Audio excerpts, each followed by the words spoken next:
Alright, you bastards, this is Some-Belgian-prepper, and today I'm gonna talk about all the survival uses of sandbags. Most people only think about floods and protection against bullets or shrapnel, but there are far more survival uses you can have from a sandbag, and I'm going to tell you about them. So let's first start with for all you TikTok brains, let's start with the new things. So if you got sandbags, in this case, these are not the typical sandbags. As you can see, these are more. You can see a little bit through them, so they are not full plastic bags. These are the ones that I found, and yeah, I prefer the ones that are fully closed, but you cannot have everything. It's hard to find here in Belgium for some reason. So these are some longer and thinner sandbags. But there are several things you can do with these things. First of all, a few alternative uses of sandbags are as a improvised bag. So as you can see, I just tied off these bits. I put a rope on the other side, and now I can carry it like a backpack, and that's useful during scavenging or something like that, or foraging for food. That you can put and take something like plants, nuts, perhaps you caught or rabbits. You can put them in those bags, and you can keep it outside of your bucket bag so that it will not be contaminated with whatever dirty stuff you're going to put in it before you're processing it. So yeah, as a bag, that's a good way to use it. Another way to use it in a similar way, if this was a fully closed plastic bag that was not uh, air through, I would say you can use it as an improvised swimming vest. So if you're going to cross a river, especially if you have a heavy bug out bag, yeah, that's kind of dangerous to go over a river. So what you can do is, if you have one of those full plastic bug out bags, sandbags, you can tie it off as tight as you can, and you can use it as a flotation device by hanging onto it, and that way you have perhaps more floating power, even with the bug out bag. By doing this, the same thing you can achieve with a rain poncho. It's a way that how the Belgian army and military crosses river by putting their bug out bag, their backpacks in their rain ponchos, close it off, fill it with air, tie it off, and in the same way you can cross a river with your backpack the same way. So that's another interesting way to do it. Another use of this is as for sleeping. So if you put an empty sandbag in your bug bag, it does not take much space. So it's like you can just fold it, and it will only be something like that, almost weighs nothing. But if you have been on a hiking or on a camping, sleeping on a flat terrain is not handy, especially if you do not have one of those inflatable cushions or something else. But if you want to improvise, you can take one of these, fill it up with sand, perhaps with clothing, and then you have an improvised cushion where you can rest your neck onto, and you have much better sleep.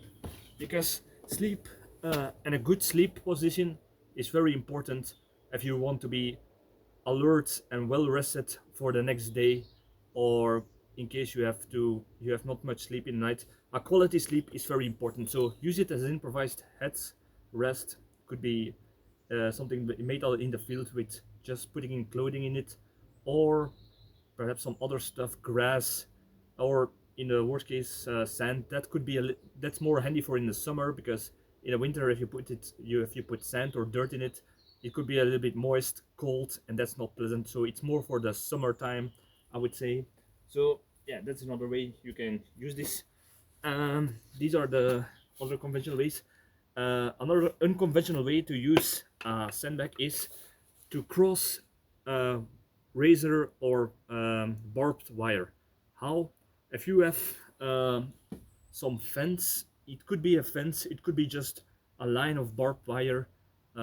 If you want to cross it, that could be dangerous, especially if you do not have cutting tools.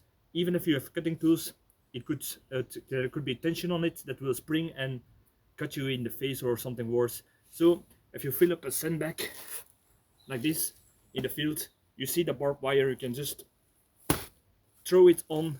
There is enough weight to pull down the barbed wire usually, and that way you can use it as a stepping stone over the barbed wire. If you have two, you can, especially if it's double concertina wire, you can use and throw two of these longer sandbags over the razor wire and use it that way. It's just in a way like in those old Chinese movies where one soldier throw himself onto the wire so all his comrades can walk on his back and dress over the barbed wire that way. So it's a similar thing you can do over a fence. Throw a sandbag over a fence. It will flatten the barbed wire or the razor wire, and it will have enough weight to pull it down, and it's thick enough that you can use it to grab on and pull yourself up without cutting, because sometimes you see like refugees or military that they throw a sort of thick blanket over the wire, but it's still poking holes through it, so with some mass inside of it you have less chance to be cut in your hands if you're trying to get over that fence. So those are the most basic things, I believe, unless I forgot one. So yeah, now we're going to talk about the most basic things you can do with sandbags, and that is not only it's not you can use it for protection against floods. So if you have a flood, I would say you can put it in front of doors. You can put it in front of uh, cellar windows or soft spots around your house if you have enough of these. So yeah, as you can see, always try to, if you're going to fill them up with these, it's not really necessarily, but usually the thing about sandbags is you only fill them for 3/4. Why? So you have enough room to, like this, to put it like that. You go with your e-tool on top of it, so you will make the mass more dense, and that way it will be more protected against flood.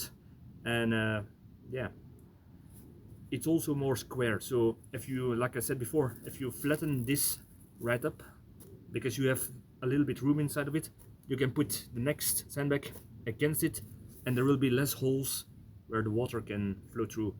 Yeah, these sandbags have, by the way, one handy thing, that you do not have to hold it to here, but these are made with a hand with a handheld inside of it, so that's kind of handy in a way, or to pass it through, or to put it over your back like that and carry it like that.